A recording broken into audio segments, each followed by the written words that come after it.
नमो तस्स भगवतो अरहतो सम्मा संबुद्धास्स। ये च बुद्धा अतीता च ये च बुद्धा अनागता पचुपन्ना च ये बुद्धा अहं वन्दामि सर्वदा। ये च धम्मा अतीता च ये च धम्मा अनागता पचुपन्ना च ये धम्मा अहं वन्दामि सर्वदा। ये च संघा अतीता च ये च संघा अनागता पचुपन्ना च ये संघा अहं वन्दामि सर्वदा।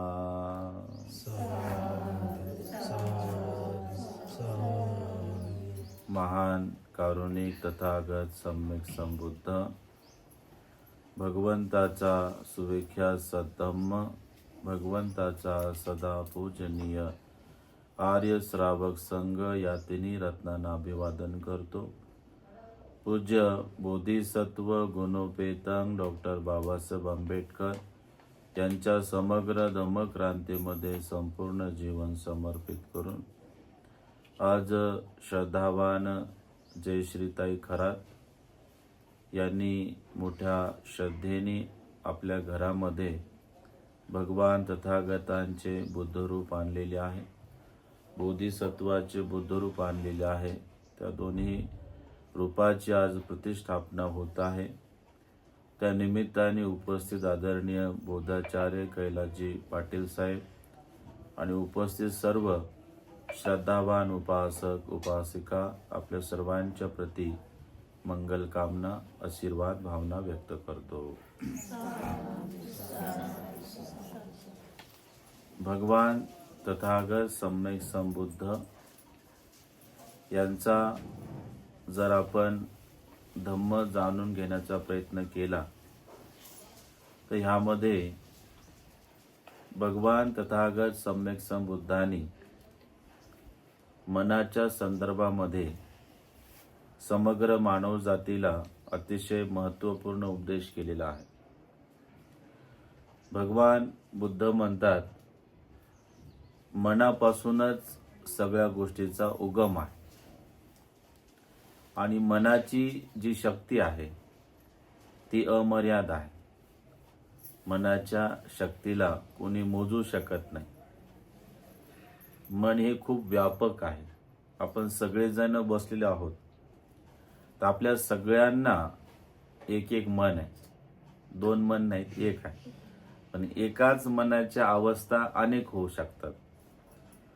बऱ्याचदा लोक बोलतात की तो माणूस खूप चांगला आहे, ती बाई खूप चांगली आहे, तो माणूस खूप वाईट आहे, ती बाई खूप वाईट आहे, असं म्हणत असतो आपण किंवा ऐकले असेल। तर ते माणूस किंवा स्त्री असेल त्यांच्याकडे एकच मन असतं, पण त्या मनाच्या अवस्था हे वेगवेगळ्या होत असतात। भगवान बुद्ध म्हणाले की मन एका सेकंदाला म्हणजे कितीतरी वेळा बदलू शकतं, म्हणजे त्याचा काही अंत नाही आहे। म्हणजे इतकं चंचल माणसाची मनोप्रवृत्ती असते, प्रत्येकाकडे मन आहे। मग ते मन कशा पद्धतीने आहे तर हे त्याच्या कृतीतून आपल्याला दिसत असते, त्याच्या व्यवहारामधून आपल्याला ते दिसत असते है ना। तर कुठल्याही मनाचा रंगरूप आपण सांगू शकत नाही की अरे पाटील साहेब आहे तर त्याच्याकडे पिवळं मन आहे, हा अर्चना ताई आहे त्याच्याकडे हिरवं मन आहे, असं कोणी म्हणतं का? नाही। फक्त त्यांच्या व्यवहारातून कृतीतून त्यांच्या वागण्यातून त्यांच्या बोलण्यातून त्यांच्या मनाची एक अवस्था आपल्याला समजत असते ना। म्हणजे मन हे प्रत्येक व्यक्तीकडे आहे हे आपण आज समजून घेतलं पाहिजे। म्हणून भगवान बुद्ध म्हणाले मनोपुबंगमा धम्मा, सर्व धर्म हे सगळ्या गोष्टीचं उगमस्थान मनातच आहे ना। तर मन हे प्रत्येक व्यक्तीकडे आहे। तर भगवान बुद्धांनी साहित्यामध्ये एक उपमा दिली आहे मनाला, की जसं की महासागर आपण म्हणतोय ना, तर महासागर नाव ऐकल्याबरोबर आपल्या डोळ्याच्या पुढे चित्र उभं राहते की अरे बापरे, किती पाणीच पाणी आहे, है ना. किती अवाढव्य सागर आहे तो, महासागर आहे, हिंदवी महासागर आहे ना. म्हणजे कितीतरी असे महासागर आहेत, है ना. तर ही जेवढी पृथ्वी आहे ना, या पृथ्वी तलावरती जवळजवळ 70% पाणी आहे की नाही. 30% जमीन उरलेली आहे, है ना. तसं या शरीरामध्ये सुद्धा 70% पाणी आहे, जल आहे की नाही बरं.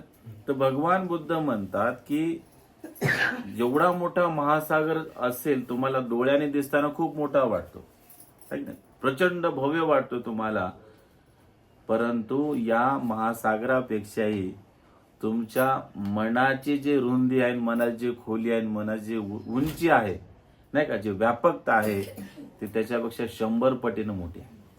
बघा, म्हणजे आपल्याला सागर असेल, महासागर असेल, डोळ्याने दिसताना मोठा दिसतो, पण बुद्ध म्हणाले तुमच्या मनाच्या पुढे तो सागरही छोटा आहे, महासागर सुद्धा छोटा आहे.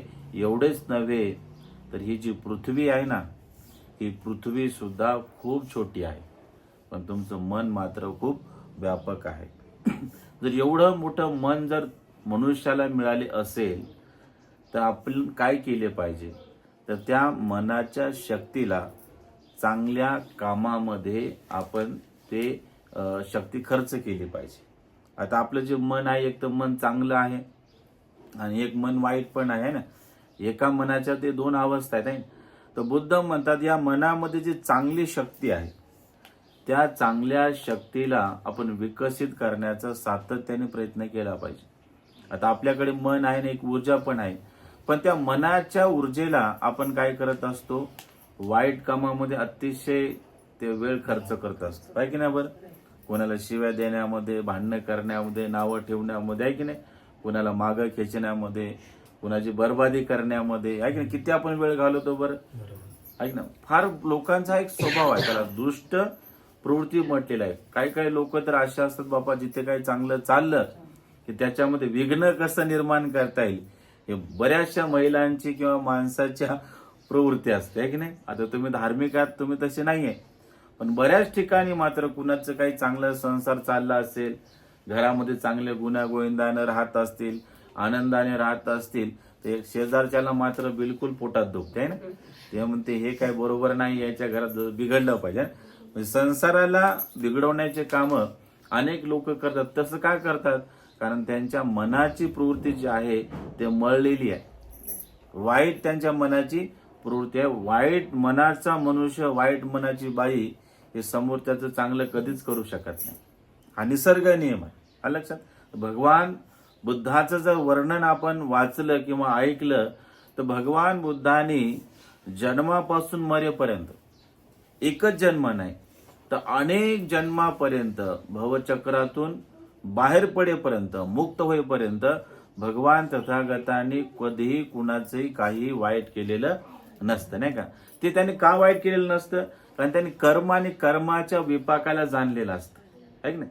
जो व्यक्ती हे जाणून घेतो की आता मी जे बीज पेरलेलं आहे ते उगवणार आहे आणि उगवल्याच्या नंतर त्याची सावली, त्याचे फळ, नाही का, मलाच ही मिळणार, याचा ज्या व्यक्तीला बोध झाला तो व्यक्ती जीवनामध्ये कधीही मात्र कुकर्म करत नाही, वाईट कर्म करत नाही, दुसऱ्याचं वाईट चिंतन सुद्धा करत नाही. तर भगवंताने उभ्या आयुष्यामध्ये आज जन्म, जाती, जरा, व्याधी, मरण या भवचक्रातून बाहेर पडेपर्यंत, बुद्धत्वाची उच्च अवस्था गाठेपर्यंत भगवंतानी कधीही कुणाचंही वाईट केलेलं नसतं. म्हणूनच ते बुद्ध म्हणतात. आता बरेचसे लोक म्हणतात की प्रत्येकालाच बुद्ध होता येतं, प्रत्येकामध्ये बुद्धाचं बीज आहे, प्रत्येकामध्ये बुद्ध अंकुर आहे आणि प्रत्येकालाच बुद्ध बनता येते. हे बोलणं खूप सोपं आहे, परंतु बुद्धत्वापर्यंत जाणे तेवढं सोपं आहे का बरं. बुद्धत्वाची अवस्था तर लय मोठी आहे. साधं चुल्ल श्रोतापन्न बनणे किंवा श्रोतापन्न सकृतगामी अनागामी अवस्थेला जाणं हे बुद्धापेक्षाही खूप कठीण आहे की नाही बरं. का कठीण आहे, कारण त्या मार्गावरती आपण प्रॉपर चालत नाही. बरेचसे लोक मात्र थोडंसं काहीतरी चांगलं ऐकलं तर ते स्टेबल होतात, धम्माच्या पथावरती येत असतात, परंतु परत कुणी पुश नाही केलं, नाही का, कुणी काही सांगितलं नाही की पुन्हा ते बसून जातात, पुन्हा ते कोलंडून जातात. त्या रस्त्यावर मात्र दूर जाण्याचा ते प्रयत्न करत असतात. तुम्हाला पाटील साहेब सातत्याने सांगत असतात की तुम्ही असे करा, तसे करू नका, याचं पालन करा, त्याचं पालन करा, विहारात चला. ते ओरडतात. ते बोलत असताना बऱ्याचशा लोकांच्या भावना दुखत असतील, नाही का, पण तुम्ही एक गोष्ट समजून घ्या, ते त्यांना जाणून बुजून कोणाच्या भावना दुखवायच्या नसतात. उलट माहिती आहे का, असा व्यक्ती जर आपल्या पाठीशी असेल ना, तर आपण त्यांचे आभार मानले पाहिजे. आलं का लक्षात? कारण तो सातत्याने तुम्हाला जागे करत आहे. ऐक नाही, बाबासाहेब म्हणाले होते, जागृतीचा विस्तो कधी विजू देऊ नका. हे बाबासाहेब म्हणाले होते, जर तुम्हाला चळवळ पुढे घेऊन जायची असेल किंवा तुम्हाला धम्माच्या वाटेवरती जर चालायचं असेल, तर तुम्हाला पुश करणारा, सपोर्ट करणारा, मार्गदर्शन करणारा व्यक्ती अत्यंत आवश्यक आहे. भगवान बुद्धाचं बुद्ध शासन, बुद्ध असताना ते चिरकाळ टिकत असते, ते टिकून राहत असते. आणि बुद्ध असताना हजारो, लाखो, करोडो लोक बुद्धाच्या मार्गामध्ये आकर्षित होतात, बुद्धाकडे येत असतात, बुद्धाला भेटत असतात, शिलामध्ये पुष्ट होतात, दानामध्ये पुष्ट होतात, समाधीमध्ये पुष्ट होतात, शांतीमध्ये पुष्ट होतात, प्रज्ञेमध्ये पुष्ट होत असतात आणि पूर्ण मात्र निब्बाणाच्या मार्गाकडे ते आपली कूच करतात, वाटचाल करत असतात. हे असे का होते बरं? कारण बुद्ध मात्र सातत्याने रात्र आणि दिवस रतन देतो. रात्र आणि दिवस बुद्ध लोकाला जागवण्याचं काम करतात, ऐक नाही. आणि म्हणून बुद्ध जवळजवळ 45 वर्ष समग्र मानव जातीलाच नव्हे तर दशसहस्त्र लोक धातूतील संपूर्ण सत्वाला जागवण्याचं काम करत असतात, त्यांना पेटवण्याचं काम करत असतात, त्यांना स्मृतीमध्ये आणण्याचं काम करतात. म्हणून लोक धम्मामध्ये येत असतात. बुद्धाचं महापरिनिर्वाण झाले आणि बुद्धाचं ज्यावेळेस महापरिनिर्वाण झालं की त्याच्यानंतर मात्र धम्मा हळूहळू हळूहळू लोप पावत आहे, ऐक नाही. बुद्ध असताना एखादा व्यक्ती जर डायरेक्ट एक प्रवचन ऐकतो, सुप्रबुद्ध नावाचा व्यक्ती एक प्रवचन ऐकतो, कुष्ठरोगी माणूस, आणि तो डायरेक्ट श्रोतापन्न बनतो. पंचवर्गीय भिक्षूमध्ये कौंडण्य धम्मचक्र प्रवर्तन सूत्राचा पहिला उपदेश ऐकतात आणि उपदेश ऐकता ऐकता संवेग उत्पन्न होतो की नाही, त्यांना श्रोतापन्न अवस्था त्यांना प्राप्त होते की नाही, नाही का. जर बुद्ध असताना जर बुद्धाच्या एका प्रवचनाने एवढा मोठा बदल होत असेल, मनुष्यामध्ये परिवर्तन होत असेल, हे बुद्धाची क्रांती साधी आहे का बरं? साधी नाही आहे. म्हणून बुद्धांसारखा व्यक्ती आपल्यामध्ये असणं हे अत्यंत गरजेचं आहे. बाबासाहेब आंबेडकर जन्माला आले आणि त्याने अनेक वर्ष मात्र लोकाला जागवण्याचं काम केलं. जोपर्यंत बाबासाहेब होते लोक जागले, ऐक नाही. आज बरेचसे लोक असे आहेत मात्र ते जागे असून झोपेचं सोंग घेतात, ऐक नाही. आणि झोपलेल्या व्यक्तीला जागवता येते, पण झोपेचं सोंग करणाऱ्या व्यक्तीला जागवता येत नाही आहे. आणि म्हणून आपल्यामध्ये जर एखादा कल्याण मित्र असेल, तो आपल्याला जागवण्याचं काम करत असेल, तर अशा व्यक्तीचे आपण आभार मानले पाहिजेत. आम्ही लहान असताना पूज्य खेमदमोजी महाथेरा ते आम्हाला सकाळी 4 वाजता उठवायचे, सकाळी 4ला, नाही का. हिवाळा असो, पावसाळा असो, उन्हाळा असो, नाही का. ते सकाळी 4ला माझे 4ला उठायचंच त्या ठिकाणी, लाईट असो की नसो. खेडगाव आहे मुळावा, पण तुम्हाला मेणबत्तीच्या प्रकाशामध्ये अभ्यास करायचा आहे. अभ्यास करायचा म्हणजे करायचा, नाही का. ते 4ला जागवायचे आम्हाला, नाही का. 4 ते पूर्ण 4:15 पर्यंत अभ्यास असायचा शाळेचा. आणि त्याच्यानंतर पुन्हा आम्ही 5:15 वाजता मात्र विहारामध्ये वंदनेला बसायचो, ध्यान साधनेला बसायचो, नाही का. आणि हे ध्यान साधना वंदना करत असताना त्याच्यानंतर मात्र पूज्य भंतेजींची धम्मदेशना होत असेल. तर ज्यावेळेस भंतेजी आम्हाला सकाळी 4 वाजता जागवायचे, तर ये पासून झडपर्यंत सगळे लोक म्हणजे विद्यार्थी सगळे मनातून असे झोपायचे. काय सनी लागली म्हणायची माझ्या. आता बरेचसे सामने म्हणायचे, बघा लाईट पण नाहीये, नाही का, पाऊस पण येत आहे, आता कशा मातीचा अभ्यास करावा का, आणि कुठं बघायचं आपण, कसा अभ्यास करायचा. भरते म्हणायचे लाईट नाही तर मग ध्यान करा तुम्ही. पण ते 4 वाजता आम्हाला जागवायचे ते. तर त्यांच्या त्या जागवण्यामुळं त्यांच्या त्या चांगल्या आम्हाला सवयी लागल्या ना, तेव्हा भंतीचे बदल असं वाटायचं काय लागलं हे, नाही का. मागे, नाही का, आराम मिळायला पाहिजे, झोप झाली पाहिजे. ते एक वय असतं नाही का. परंतु आज मात्र जेवढे काही मुळाव्यातून निघालेले भिक्षू आहेत ते सगळे मात्र पूज्य खेमदेव महाथेरा यांचे आभार मानतात की पूज्य भंतेजीमुळे आम्हाला धम्म कळाला, विनय कळाला, आम्हाला शिस्त कळाली आणि त्याच्यानंतर मात्र वाचनाची सवय जी लागली असेल मुळाव्याच्या श्रामणेरांना किंवा भिक्खूंना, ते सगळ्यात मोठं श्रेय मात्र पूज्य खेमदेवजी महाथेरा यांना जात असते. तर अशा प्रकारे जो आपल्याला सांगणार आहे, शिकवणार आहे, त्याच्याबद्दल आपण कधी मात्र दुजाभाव ठेवता कामा नये. असं कधीच म्हणू नये काय लावलं पाटील साहेबांनी नेहमीच बोलत असतात नाही का. उलट एखादं ओरडणार माणूस असेल ना तर तुमचे महान पुण्य कर्म आहेत की यार तुम्हाला चांगलं सांगणारा, शिकवणारा व्यक्ती हा भेटलेला आहे. चांगलं सांगणारे लोक भेटत नाहीत. हा, तुम्ही फिरा ना समाजामध्ये, तुम्हाला वाईट शिकवणारे लोक भेटतात. दारू सोडा म्हणणारे कमी भेटतील, आमच्यासारखे कमी नाही का, बोटावर मोजण्यासारखे भेटतील. पण दारू प्या आणि मी तुम्हाला दारू पाचतो म्हणणारे असे हजारो आहेत, 100 नाहीत बरं का, हजारो नाहीत नाही का. आम्ही कित्येक घरामध्ये जातो, ते लोक म्हणतात भंतेजी माझी दारू सुटली होती पण काय करा माझ्या मित्रानं पुन्हा सवय लावली नाही का. एक घोट घ्या म्हणायचा म्हणे, एक घोटा घेता घेता म्हणे आता पूर्ण बॉटल संपू लागली. म्हणजे वाईट शिकवणारे किती लोक आहेत बरं. दान द्या म्हणणारे लोक फार कमी आहेत, पण हिसकावून घ्या म्हणणारे, त्याला लुटा बोलणारे अनेक लोक आहेत. ऐक ना बरं. परस्त्रीला माय बहीण माना असं सांगणारे फार लोक कमी आहेत. पण व्यभिचार करा म्हणणारे हजारो लाखो लोक आज तुम्हाला समाजात मिळतात. सत्याने चला बोलणारे, सत्य बोलणारे असे फार लोक तुम्हाला कमी मिळतील. पण खोटं नाटक शिकवणारे हजारो लोक तुम्हाला समाजामध्ये मिळत असलेले जे स्वभाव आहेत, हे स्वभाव मात्र प्रत्येक व्यक्तीच्या मनातून उत्पन्न आहेत. म्हणून भगवान बुद्धाने त्यांच्या सद्धम्मामध्ये मनाला प्रचंड महत्व दिलं आहे. तर ही जी मनाची अमर्याद शक्ती आहे, ही मनाची अमर्याद शक्ती मात्र वाईट कामामध्ये न लावता ही शक्ती मात्र आपण बुद्धत्वाच्या बीजाला विकसित करण्यासाठी वापरली पाहिजे. मनाची शक्ती ही आपल्या रागाला, द्वेषाला, ईर्षेला, मोहमाया, अहंकाराला मात्र कमी करण्यासाठी ही शक्ती आपण वापरली पाहिजे. धम्माचं शुद्ध आचरण करण्यासाठी ही मनाची शक्ती आपण निश्चितच वापरली पाहिजे. मंगल मैत्री करण्यासाठी, लोकांची सेवा करण्यासाठी ही शक्ती मात्र आपण वापरली पाहिजे. भगवान बुद्ध जेव्हा म्हणजे गृद्धकूट पर्वतावरती राहत होते, ते त्या ठिकाणी राहत असताना भगवान बुद्ध सकाळच्या प्रहरी महासमापत्तीचं ध्यान करत आहेत. आणि महासमापत्तीच्या ध्यानामध्ये भगवंताला एक भिक्षू दिसतात, सोन नावाचे.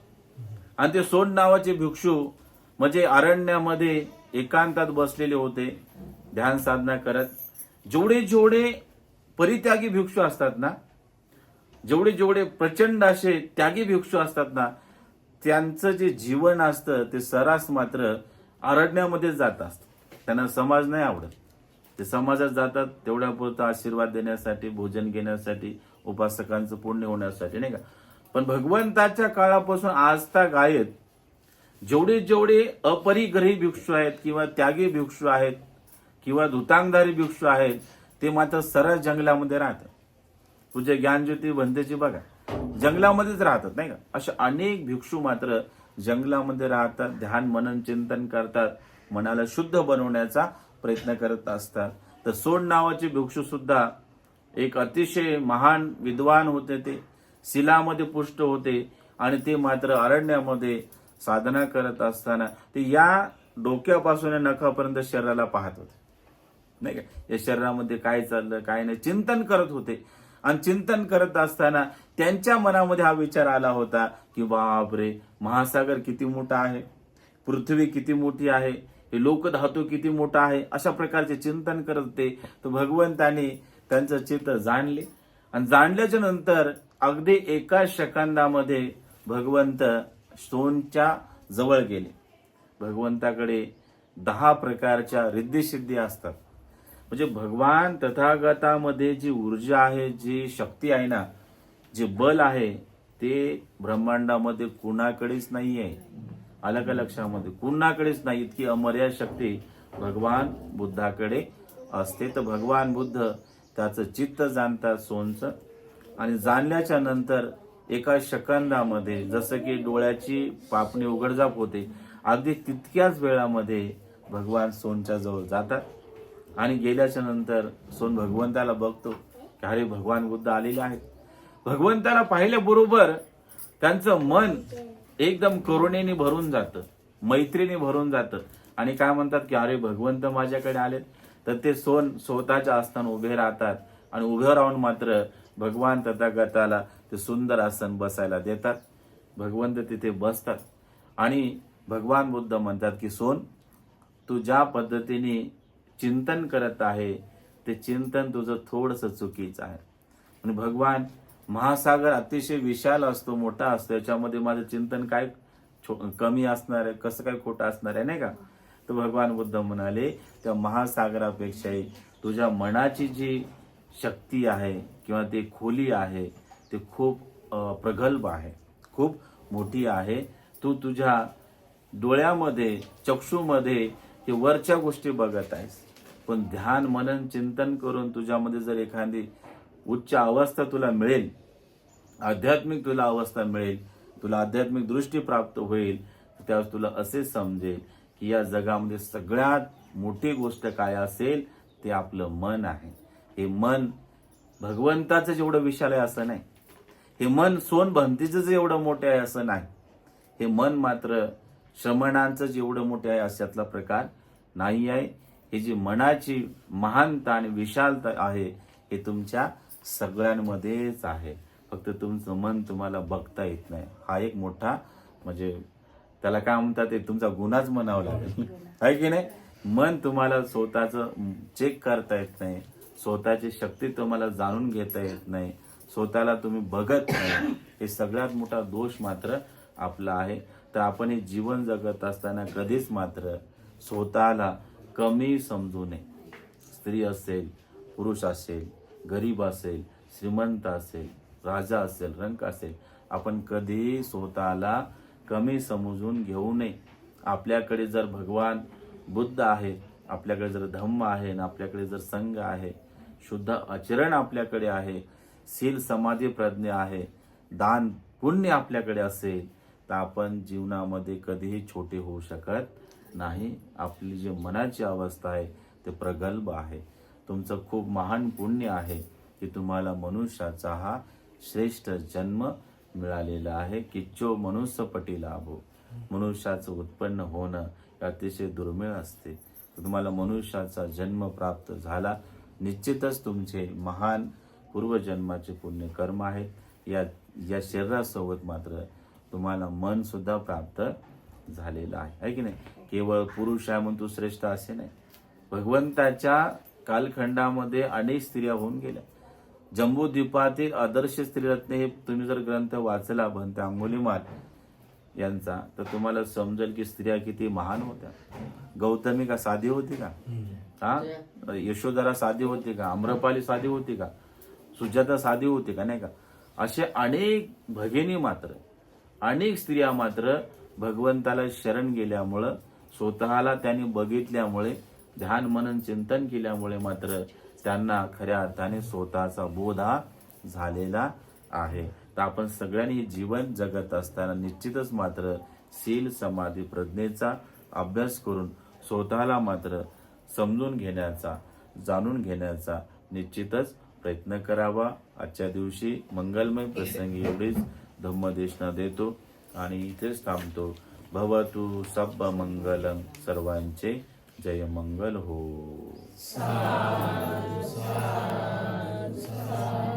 बुद्धं नमामि.